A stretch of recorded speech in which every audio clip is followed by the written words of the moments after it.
Hi students, good morning. So my name is Fanindra and I am working as a physics lecturer in Vignan institutions. So let us continue our topic regarding the chapter oscillations.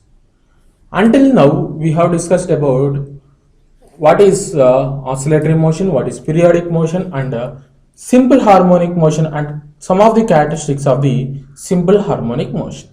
So now let us go in detail in the different topics of this oscillation. Okay students, now let us see the phase. What is meant by phase? So the phase of the oscillating system at any instant of the time, it states that the position and the direction of the motion at that particular instant of time. So phase gives us the mainly the position and the direction of that particle at the given instant of time. So as we have considered earlier, let us consider a reference circle. Reference circle.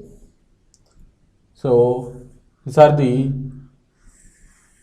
two diameters, mutually perpendicular diameters, XO X dash and YO Y dash.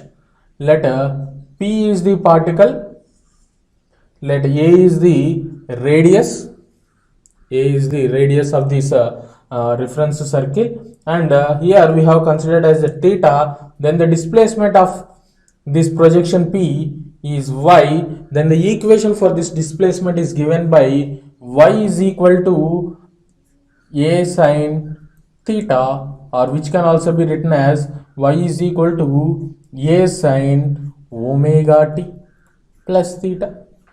Here omega is the angular frequency. Here the term inside this sign gives the phase of the particle. That means omega t plus phi, let it be the phi.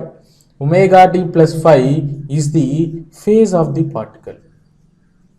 We call it as phase. So the phase of the particle oscillating in a oscillating system or performing a simple harmonic motion gives the position and the direction at that particular instant of time. So the phase of the particle is omega t plus phi. Okay.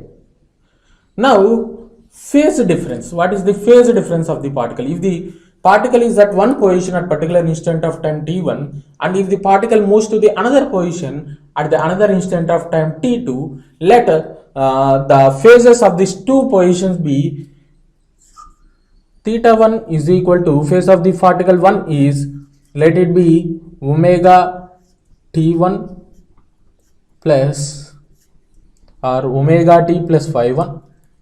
At theta 2, at position theta 2, let the phase be omega t plus phi 2. Then the phase difference of the particle is given by phase difference. Phase difference is equal to, we need to subtract this one. So which is omega t plus phi 1 minus omega t minus phi 2. As plus omega t minus omega t get cancelled, it is phi 1 minus phi 2 is the phase difference. Simply the phase gives the position of the particle and the direction of the particle at that particular instant of time, and the phase is given by the term which is inside the sine or cos, that is omega t plus phi. The phase difference is, if the two particles are performing, then the phase difference can be written as the differences of their phases, that is omega t plus phi 1 minus omega t minus phi 2, that is phi 1 minus phi 2 is the phase difference for that particular example. Okay, now let us see what is the phase difference between the particle performing the simple harmonic motion. The phase difference between the displacement and velocity of the particle performing the simple harmonic motion. So the equation for the velocity is given as, or displacement, initial displacement, y is equal to, we know it as a sine omega t, right? Then the velocity of the particle is v is equal to a omega cos omega t, which can also be written as a omega sine omega t plus pi by 2. We can write it in this manner, omega t plus pi by 2. Now the phase difference between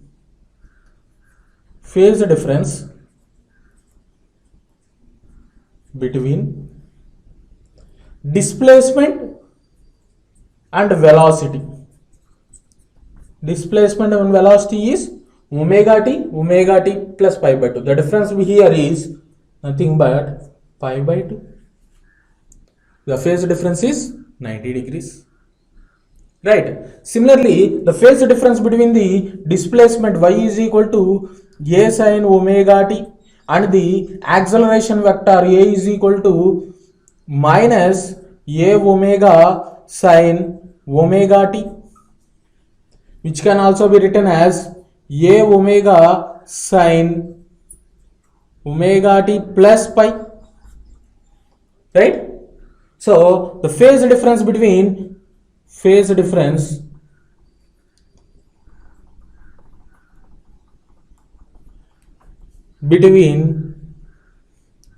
displacement and acceleration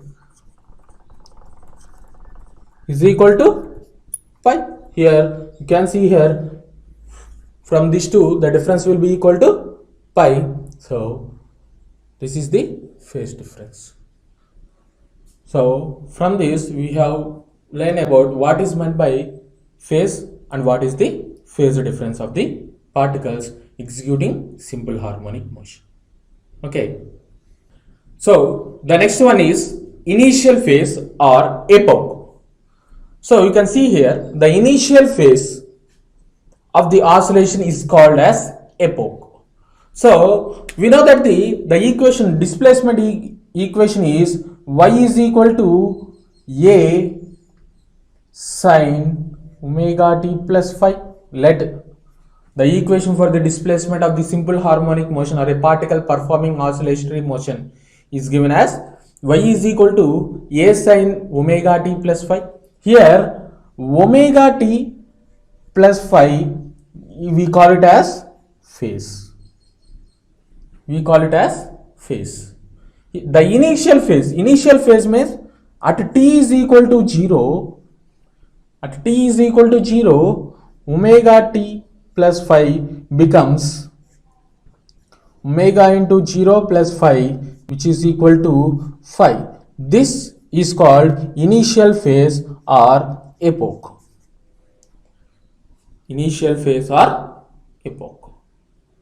Okay. So if a particle, we know that a particle is performing a oscillatory motion, then it should have a mean position and an extreme position, that is a mean position, extreme position, and comes back to another extreme position. Right? Now, so if the particle is moving in this manner and it comes back to another extreme position and comes back to mean position, then the particle is completing one oscillation, which we have learned in our previous discussion. If a particle is starting at mean position, then the displacement can be written as y is equal to a sin omega t. If it starts from at mean position, y is equal to a sin omega t, then epoch will be, what is epoch? What is epoch? Epoch will be equal to 0. If it starts from positive extreme position,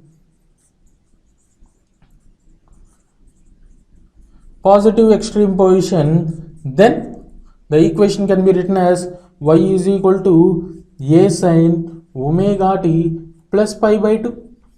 Then the epoch will be is equal to pi by 2. Simply in the phase we need to substitute that t is equal to 0. Epoch is nothing but the initial phase. Initial phase means at a time t is equal to 0. So here if we substitute t is equal to 0, then the phase will be pi by 2, which is not equal to epoch. If it starts from negative extreme position, then the equation can be written as y is equal to a sin omega t minus pi by 2, then the epoch will be equal to minus pi by 2. Epoch will be equal to minus pi by 2. Okay, so this is epoch. Okay, students, now let us move on to the next one, that is the minimum time taken to move from. So from any position to the particular position, or to move to a distance or a displacement of y. Let us calculate minimum time taken for a particle performing oscillatory motion or simple harmonic motion to a displacement y. So we know that the equation for the displacement is y is equal to a sin omega t, right? Here omega is the angular frequency. In terms of omega, we can write it as omega is equal to 2 pi by t. So y is equal to a sin 2 pi by t into t, which can also be written as 2 pi by t into t, which is equal to sine inverse of y by a. Sine inverse of y by a, from which t is equal to t by 2 pi into sine inverse of y by a is the time taken by for a simple harmonic motion or a particle performing simple harmonic motion to move a displacement of y. So by using this formula, let us solve some of the applications in which objective point of view the questions may be asked. So the first question is in this manner: if a particle is moving from a displacement y is equal to 0 to y is equal to a by root 2, y is equal to 0 to y is equal to a by root 2. So this is our first question and we need to calculate the time. So if we substitute here, t is equal to t by 2 pi into sine inverse of y by a. Y is nothing but, remember students, the displacement should be calculated from mean position only. Here y is the displacement which is always calculated from mean position. So initial position is 0, that is from mean position to a displacement of a by root 2. So y is equal to a by root 2 divided by a. Here a gets cancelled, that is equal to t by 2 pi into sine inverse of 1 by root 2. Sine inverse of 1 by root 2 is nothing but pi by 4.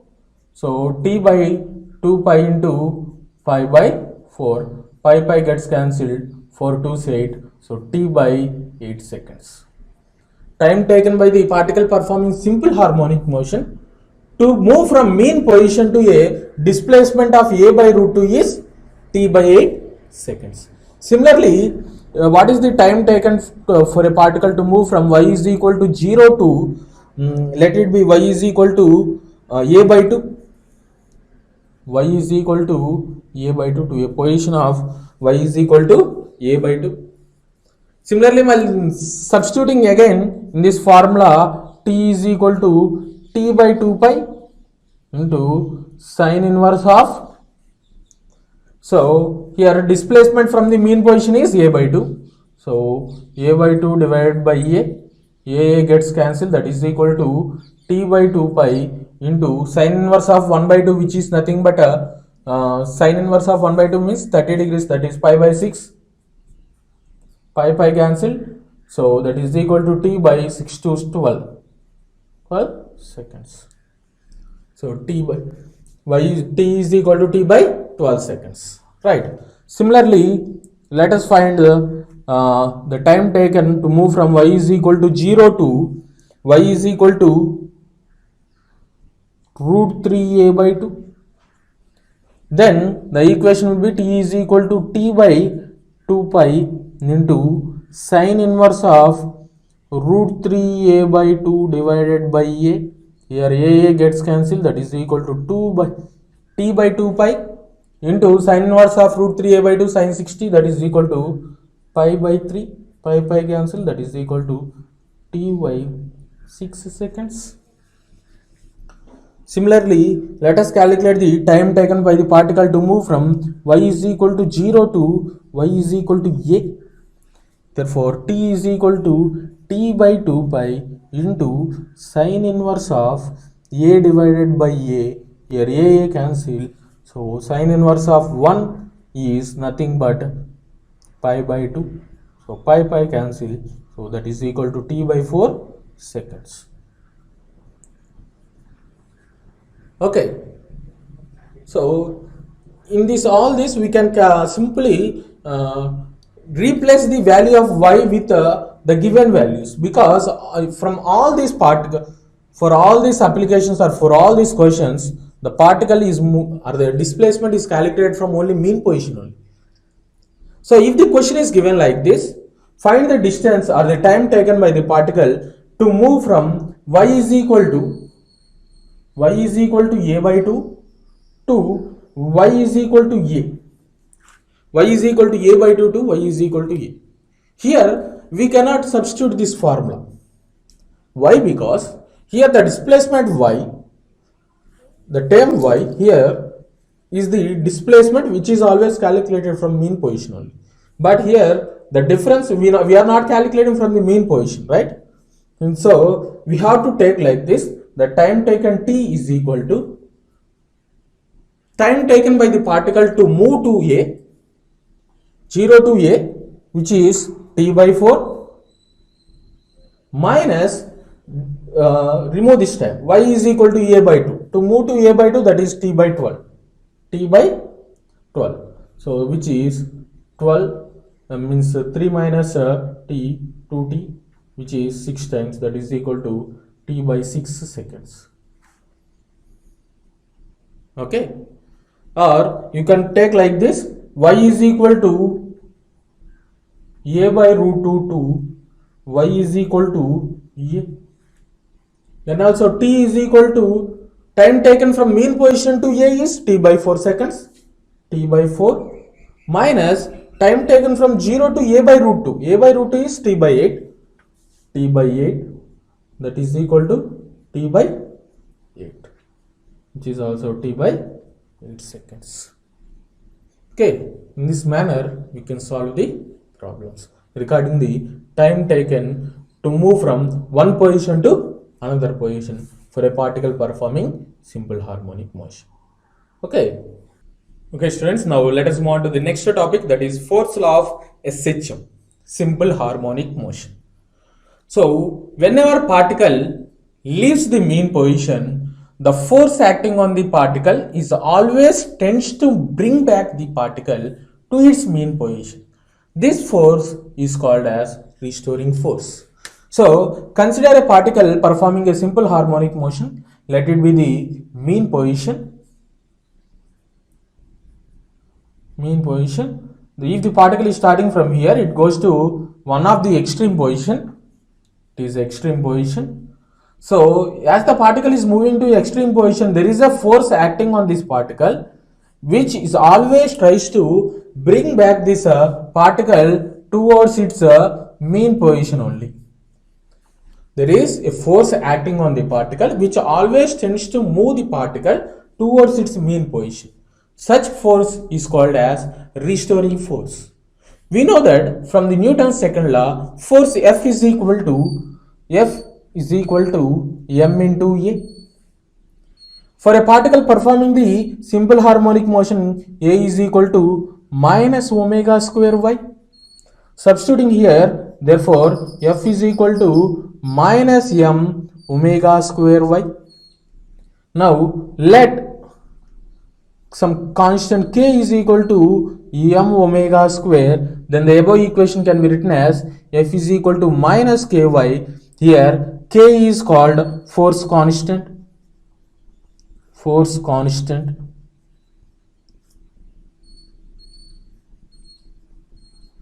K is called force constant. Therefore, F is directly proportional to minus y, which is called force law of simple harmonic motion. Therefore, the restoring force is always directly proportional to the displacement, which always tends to move this particle towards its mean position. Right? So, from here, the k is equal to force constant, k is equal to m omega square.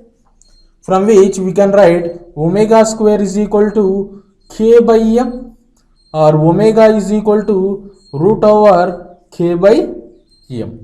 Therefore, time period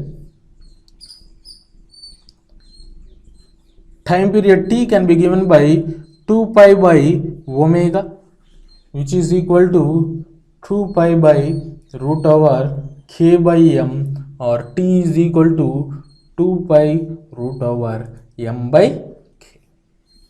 M is the mass of the particle performing simple harmonic motion, and k is the force constant, from which we can calculate the time period. Okay, so this is the force law of simple harmonic motion. Okay, students, so this is the one of the application regarding the force law of simple harmonic motion. So let us see this application. So when a particle is performing a simple harmonic motion of time period t1, the force acting on the particle is F1 for certain displacement. When the same particle is performing the simple harmonic motion of time period t2, the force acting on the particle is F2 for same displacement. And what will be the time period if the combined forces F1, F2 produces the same displacement? Here, from the force law, from the equation of force law, we know that F is equal to minus m omega square y, or in terms of displacement, F is equal to minus m into 2 pi by t whole square into y. So now from here, the time for a time period t1, the force acting on the particle is F1. Therefore, F1 is equal to minus m into 4 pi square by t1 square into y. Similarly, for a time period t2, the force acting on the particle is F2. F2 is equal to minus m into 4 pi square by t2 square into y. If the combined force is acting on the particle, that is F1 plus F2, producing the same displacement, which is, let it be 4 m into 4 pi square, and the time period let it be t, for a combined force F1 plus F2 is acting. So from which we can write it as minus m1, in place of F1 substitute this one, m into 4 pi square by t1 square y. In place of F2, minus m into 4 pi square by t2 square y, which is equal to minus m into 4 pi square by t square into y. By getting cancelling all the terms, common terms in the equations, we can write it as 1 by t square is equal to 1 by t1 square plus 1 by t2 square. Right. Similarly, if a combined force is acting by particle, if the force is acting, difference between the force is acting, if the force acting new force F dash is equal to F1 minus F2, then the time period equation for the time period is 1 by t is equal to 1 by t1 square minus 1 by t2 square. Okay. If F1 minus F2 is the force acting, then the equation will be 1 by t1 square minus 1 by t2 square. If the force acting is in this manner, force F is equal to root over F1 square plus F2 square. If two forces are perpendicular to each other, then the equation can be 1 by t square here. 1 by t square is equal to root over 1 by t1 square plus 1 by t2 square. Yes, in all this expression we can know that the force acting on the particle F is directly proportional to 1 by t square. As mass of the particle remains constant, 2 pi constant, if the force creates the same displacement in all the cases, then y is also constant, then F is directly proportional to 1 by t square. So we can get this form. So these are the some of the applications regarding the oscillations, chapter oscillations. Hope you understand all. So thank you for watching my video.